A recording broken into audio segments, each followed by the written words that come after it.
My grandma used to hand me $250 every Thanksgiving, no reason given, just because. This year, though, she looked adrift. I can't find my purse, she said, glancing around. I turned to look at the dining table. There wasn't a chair set for her. My brother shrugged. She usually eats early anyway. Then, as if that explained it, he added, we took her bag. She forgets stuff. I wrapped my arms around her and whispered into her ear, I'll handle it. Then I stood up, walked straight to my car, and canceled both the Airbnb reservation and the catering I'd already paid for out of pocket. The next morning, they woke up to locked doors, chilled food, and a typed notice taped to the fridge. Changes had been made. I had shown up with a bottle of wine and a quiet, private hope, not for something better, but maybe just something different this year. I'd let go of better long ago. I was just hoping for something mildly decent. Maybe a real seat at the table. Maybe a minute of genuine warmth. Every Thanksgiving, Grandma would slip me $250 with a wink, whispering like it was our little secret. Some years, it honestly felt like the only time anyone truly noticed me. But this year, she seemed disoriented. I can't find my purse, she said softly, standing somewhere between the hallway and the dining room, like she couldn't quite figure out where she belonged. She didn't sound scared, just puzzled. The kind of confusion that sets in when your entire world has been quietly rearranged and no one thought to tell you. I followed her gaze to the table. There was no chair for her. No place setting. No silverware. Not even a napkin. Every seat had already been claimed. My brother, his kids, my sister-in-law's cousins, even the neighbors from 2 doors down. And over by the kitchen, sitting on a high shelf, was her purse. Out of reach. Like it didn't belong to her anymore. She eats early anyway, my brother said again, spreading butter on a roll like it was just another Thursday. Then came the real punchline. We took her bag. She forgets things. I didn't lash out. Didn't raise my voice. I just leaned in, hugged Grandma a little tighter than usual, and told her quietly, I'll fix this. Because that's who I was to them. The fixer. The quiet cleaner of messes. I gave them a small smile, turned around, and walked out the front door without a word. I sat in my car for a moment, opened the Airbnb app, canceled the 4-night reservation I'd already covered. Then I pulled up the Magnolia Table catering order, 18 meals, all diets accounted for, and wiped it clean with 2 taps. Just like that gone. No one noticed. No one followed. No one called. The next morning, they found the doors locked. The food cold. And a cleanly printed note waiting on the fridge. Changes had been made. And no, it wasn't about the chair. It never was. That chair was just the final flare. The last quiet, undeniable sign that they weren't pretending anymore. Because standing there watching Grandma shuffle through a packed house with nowhere to sit, I realized something painful. This wasn't a mistake. It was intentional. It was planned. This family had rebuilt itself around exclusion.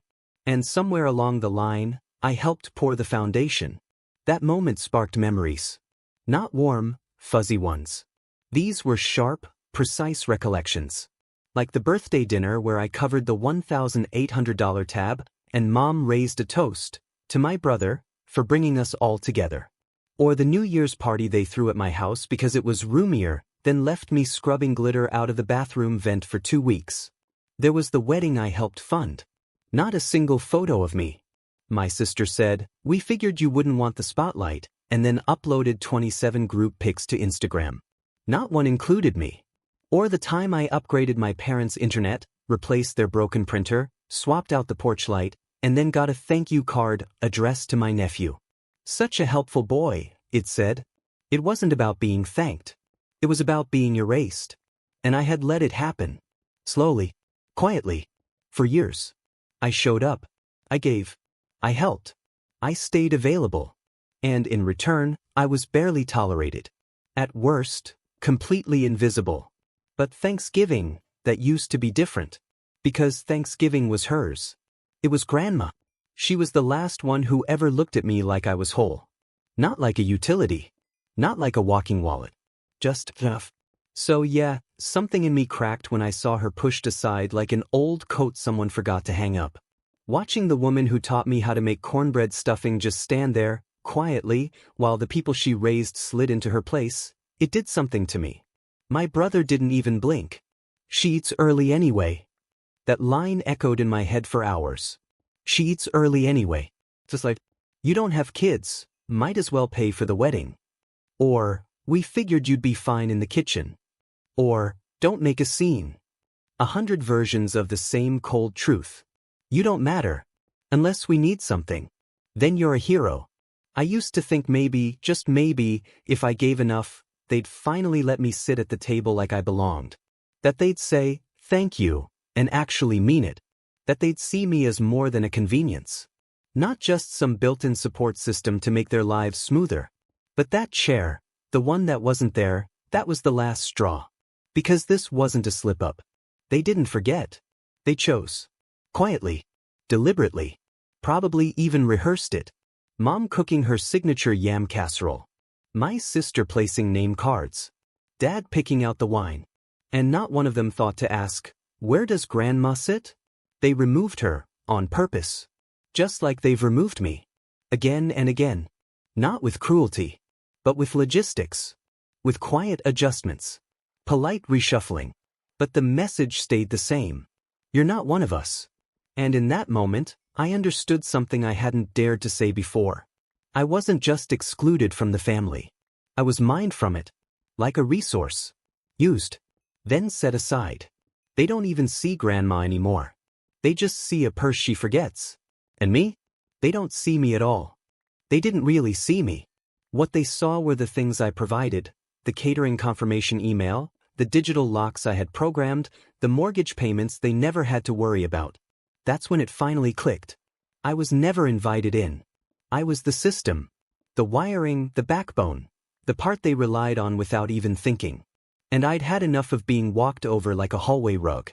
They'd built their holidays off my back.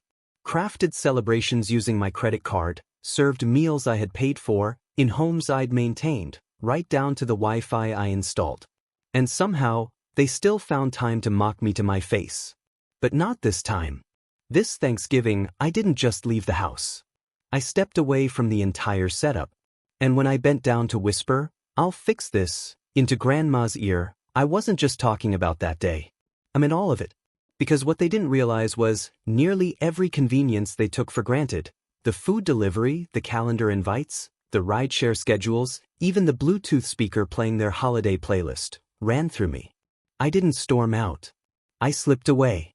But they were about to find out what happens when you mistake a person for a utility pole. I didn't sleep that night. Not from rage, not even sadness. No tossing. No crying. No midnight letter-writing session filled with resentment. I just laid there. Still, eyes fixed on the ceiling while one thought rang again and again like a slow, quiet alarm. They left her without a chair, on purpose. And I knew exactly what I had to do. I wasn't going to scream. Wasn't going to beg for answers. Wasn't about to drop a dramatic group text, hoping for a flicker of guilt. I finally understood what I'd been to them all these years. More importantly, I knew how to walk away. They never saw me as family. They saw me as a support system. So I started what I called the technical extraction, not to be petty, but because principle matters. You don't demolish the power grid just because people abuse it. You just shut it down. One zone at a time. I started with the essentials. 7:12 a.m. Catering, cancelled. That Magnolia table brunch? 20 gourmet meals? Booked under my corporate account. Paid in full. Scheduled for delivery at 11:45 a.m. sharp. I opened the app, found the order, tapped cancel. No refund, missed the window. Didn't matter. To me, that was the cost of closure. They'd either find lukewarm meals at their doorstep with no one to sign. Or maybe not. I decided to reroute the delivery to a shelter a couple miles up the road. I called the driver, gave him the new address. They'll be outside waiting, I said. He thanked me. They never would've. 8:03 a.m. Smart locks, disabled. That fancy front door system? Installed through my business license. All app permissions? Linked to my personal login. The codes? Reversible. With one press, they were locked in. With another, override privileges vanished. There were 4 exits in total. Only 2 weren't tied into the system. I left those alone. I'm not heartless. But the front door? The garage? That sleek patio slider with fingerprint access? Disabled. Later, my brother would try to reboot the system, only to discover he didn't have admin rights. He'd call the installer. The installer would tell him, "Sorry, your name's not on file." I knew, of course. I wrote that script. 8:46 a.m. Wi-Fi, gone. No signal. No streaming. No smart thermostat. No YouTube for the kids. No Spotify soundtrack for dinner. No Ring camera feed. No Alexa timers chirping from the kitchen. I dismantled the mesh network, one node at a time. Left them in complete digital silence. I pictured my dad standing in the hallway, router in hand, shaking it like it was a broken toy, wondering why the old trick of rebooting wasn't doing the job. 9:15 a.m., EV charging, disabled. My brother drove an electric car. Guess who installed the charging port in the garage? Guess whose name was on the service plan? Yeah, not my issue anymore. 9:42 a.m., shared subscriptions, wiped. Opened my banking app. Found every service they were leeching from me, quietly, consistently. Netflix, 5 user profiles. Hulu, where grandma watched her favorite dramas. Disney Plus, for the kids. HBO Max, my sister-in-law's guilty pleasure. DoorDash Pass. Amazon Prime. Password Manager. Cloud storage. Gone. I changed every login, wiped every device, revoked every shared email. By the time they typed their first complaint into a help chat, the system would kick them out mid-sentence. 10:08 a.m. Calendar purge. I opened up the shared Google Calendar. Family dinner. Birthday barbecue. Cousins game night. Dad's retirement plans. Christmas setup, bring extra chairs. Deleted. Not declined, deleted. I didn't just leave the thread. I erased myself from the network. 10:40 a.m. Financial ties, severed. This part took longer. The mortgage? I canceled my co-signer role. Assistance payments? Frozen. The joint card I helped grandma open, the one she could never remember the PIN for? I'd set up a separate account for her a week earlier after noticing strange charges. Turns out my brother had been using it. Said it was for groceries. One of those groceries was a $400 Bluetooth speaker. For himself. Not anymore. I moved the balance into grandma's new account. One she could access. One only she controlled. 11:22 a.m., grandma. I picked her up. Not from the house. From the sidewalk. She'd wandered out with her coat half-buttoned, purse in hand like a life vest. I thought I'd go for a walk, she said softly. But we both knew better. I held the door open and she climbed in. Didn't ask where we were headed. I didn't say. We ended up at this little bistro, just 3 blocks from the old apartment she used to live in, back before they tucked her into the guest room and started monitoring her medication like she was a checked-out library book. We ordered lunch. She started telling me about the time she rode a bus to Kansas, alone, just to make it to her sister's wedding.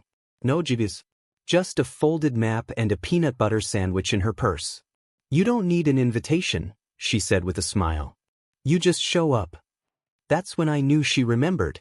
12:35 p.m., the note. While she finished her tea, I pulled the envelope from my jacket. Crisp white paper. Bold black font. Changes have been made. No name. No footnote. Just one stark sentence, dead center on the page, like a verdict handed down in court. I folded it, handed it to the delivery guy, paid him double, and gave him clear instructions. Stick it to the fridge. Don't ring the bell. Don't wait. Just walk in. They'll hear you. He nodded without saying much, just gave me that respectful kind of smile people offer when they don't fully get it, but sense it's important. 1:14 p.m., the final logout.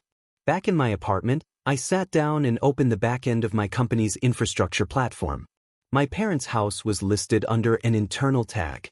Family_hub_01. I opened the drop-down. Clicked deactivate. Confirmed. Twice. A notification flashed. This client is no longer active. I closed my laptop, brewed another cup of tea, sat on the couch, and listened to the silence. This wasn't some emotional outburst. This wasn't vengeance. It was restoration. I'd spent years letting them mistake my kindness for weakness. I'd confused love with endurance, thinking if I just held on tighter, they'd eventually see me. But this Thanksgiving taught me the difference between being included and being used. They didn't just lose brunch, or comfort, or tech. They lost me. And when they finally stood in front of that fridge and read those 4 words, "Changes have been made," I hoped they realized it was never about a missing chair. It was about everything that led up to it. They didn't reach out right away. That was the first surprise. No texts. No missed calls. Not even a half-hearted emoji from my sister. Just silence. For a second, I wondered if maybe the note hadn't been delivered. Maybe the driver bailed. Maybe the envelope got tossed. But then, 3:26 p.m., my phone lit up. Not a call. A photo. A blurry shot of the fridge, zoomed in on the note I'd sent. Someone, probably my brother, had circled it in red marker. Like it was a bomb threat. Then the messages came. First my mom. "This is childish. You're ruining the day for everyone." Then my dad. "You've made your point. Come unlock the doors." No apology. No accountability. Just demands, wrapped in guilt. I didn't respond. So they shifted tactics. "Grandma's upset. You didn't need to make it a scene.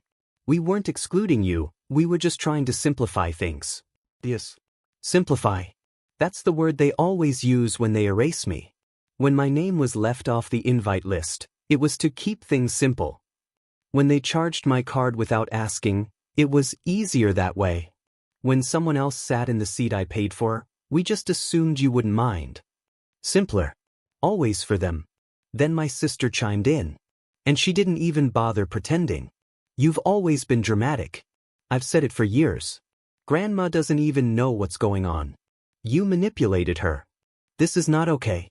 I actually laughed out loud when I read that one. Not because it was funny, but because it was so desperate. They weren't trying to understand. They were scrambling to reframe. To rewrite the story before it set in. They knew exactly what I'd taken away. And they were terrified of how much more might still be under my control. So, like all manipulators do when they lose their grip, they lashed out.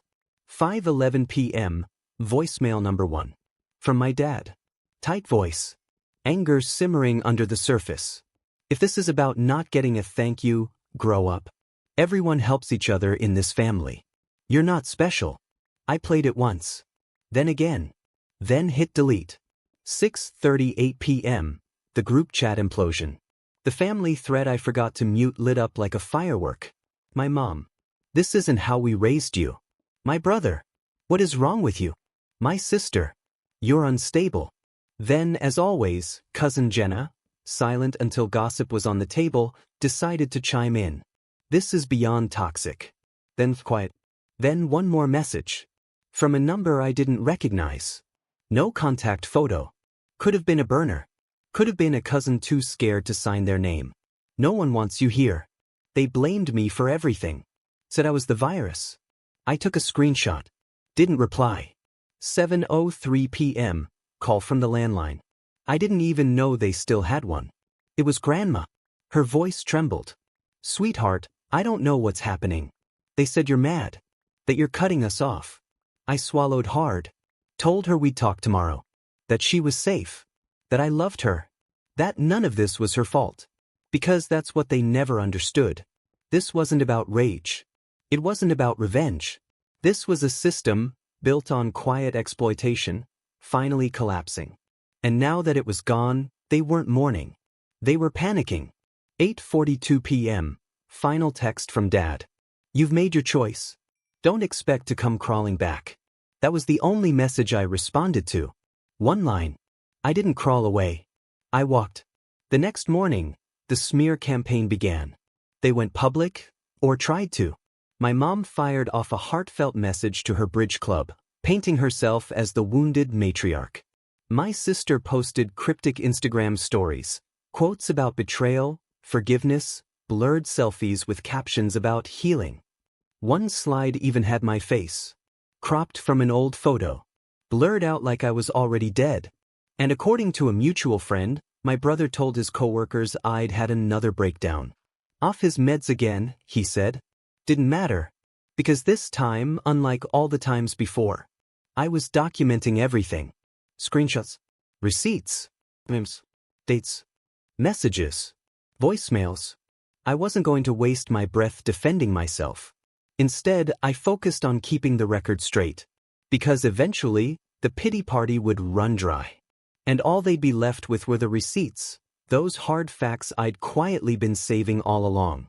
That weekend, my cousin Ellie called me, speaking in a hushed tone like we were fugitives on the run. "They're losing it," she whispered. "They keep going in circles, talking about how you're dangerous, that you're planning something worse." Then she said something that stuck with me. "But you're not doing anything." And that's what scares them the most. Because real silence, the kind that follows a system collapsing, that's not peace. That's power shifting. And for the first time, they weren't just locked out of their tech. They were locked out of me. They had no clue how to survive without having access. Sure, they could handle the silence. They could even handle being cut off. But this was different. This was exposure. Because in their version of the story, I was the problem. The unstable one. The black sheep. The martyr with a persecution complex. Easy to ignore. Easy to gossip about behind closed doors. Until the whispers stopped being secrets. It all started with a screenshot. I posted it on a quiet Sunday afternoon. No captions. No hashtags. Just one picture. A photo of the fridge. Underneath it, a list of everything I'd shut down. The catering. The access codes. The whole system. Then I documented everything for myself. The message where my sister called me a failure. The voicemail from my dad, telling me I wasn't special. The text blaming grandma's confusion on elder mistreatment. And right alongside it, a side-by-side photo of the Thanksgiving table. No chair for grandma. No place setting. No recognition. The image hit harder than I expected. Within an hour, over 1,400 people had shared it. By evening, a local community page reposted it, with a simple caption. "When your family forgets the one who built the table." My inbox blew up, not with hate, but with understanding. People wrote things like, "This is my mom. She did the same to me. My brother called me unstable too, even after I paid his rent for a year. I thought I was crazy for walking away. Thank you for showing this." Then came an avalanche of screenshots, friends of friends sending me posts from my own family. My mom spinning the story on Facebook. Some people turn their backs on family and call it healing. "We gave him everything. This is how he repays us." She didn't name me directly, but the message was clear. Then my sister commented, "We didn't exclude you. We just prioritized people who needed it more." And there it was. They said it out loud. Maybe for the first time. Documented. Screenshotted. Dated. I didn't respond. I didn't argue. Instead, I sent every screenshot to my lawyer. Told him to keep it, not for court, but for insurance. Because I knew what was coming next. They'd try to flip the script. So I flipped it first. My parents had been using my company's infrastructure, back-end security, firewalls, smart systems, for over 8 years. For free. Because they were family. But now they were calling me unstable. Untrustworthy. Dangerous. So I emailed the family firm's IT vendor, a company I personally brought on board 3 years earlier. Effective immediately, I wrote, "Terminate all support accounts linked to my credentials. Please confirm full removal of my access and reissue license responsibility to internal staff." 10 minutes later, I got a reply. Confirmed. A new invoice had been sent to the original account holders. They hadn't paid for software in years. Now, they were about to get hit with a quarterly bill for $6,400. Then someone sent me a LinkedIn post. It was from a guy my brother used to work with. Apparently, the story had spread through his wife's friend who'd seen the screenshots. He wrote, "The chair that wasn't there." 3 days later, she posted them in a private senior Facebook group with this caption. "They forgot her. her own children. But her grandson didn't. The post went viral, over 3,000 shares. A national aging care advocacy group reached out, asking to repost it for a campaign about elderly dignity. I gave permission. With Grandma's blessing. She cried when I showed her. Not because she was sad. Because she said, "I thought I was invisible." Turns out they were just blind. That Thursday, I got a call from a local journalist. She'd heard the story. Asked if I wanted to comment. I said only off the record. But please make sure the part about the chair stays in. She promised it would. When the article dropped, it had no names. No specifics. Just a headline. The table was full, but they forgot the one who built it. My mom read it. I know, because she sent me a 6-paragraph email full of lines like, "You've humiliated us. You've always loved attention. You think you're better than us." I didn't open it. I just forwarded it to my lawyer. Then I blocked her address. I didn't want revenge. I wanted truth. For the first time, the whole world saw the reality, not because I screamed it. Because I documented it. They built a lie. I just showed the receipts. And in that moment, the power shifted. Not because I exposed them, but because I no longer needed to explain. 2 weeks later, they showed up. No warning. No announcement. Just standing outside my building like nothing had happened. My dad wore a jacket I'd bought him 2 birthdays ago. My sister clutched a binder, probably full of excuses. And my mom? She held a pie. Of course she did. They always bring food when words aren't enough. I didn't invite them inside. We stood in the lobby. Cold tile. Harsh fluorescent light. Perfect setting. My mom started. "We just want to talk. Just talk." She didn't cry. Not this time. Her voice was small, rehearsed. My dad cleared his throat. "You made your point. You were right. Maybe we didn't appreciate you enough." Then my sister, softly, "Let's just reset. Please." I looked at them. 3 faces I'd chased approval from. Paid for silence. Funded comfort. And suddenly I felt nothing. No anger. No triumph. Just a cold distance. So I said the words I'd waited my whole life to say. "I didn't leave you because of the money. I left because when you looked at me, all you ever saw was what I could give you." They said nothing. Just stared. I turned, opened the elevator door, stepped inside. Before the doors closed, I added, "You didn't lose the dinner. You lost me." And for the first time in my life, I didn't feel like I owed them a thing. No explanation. No reconciliation. No chair. Nothing.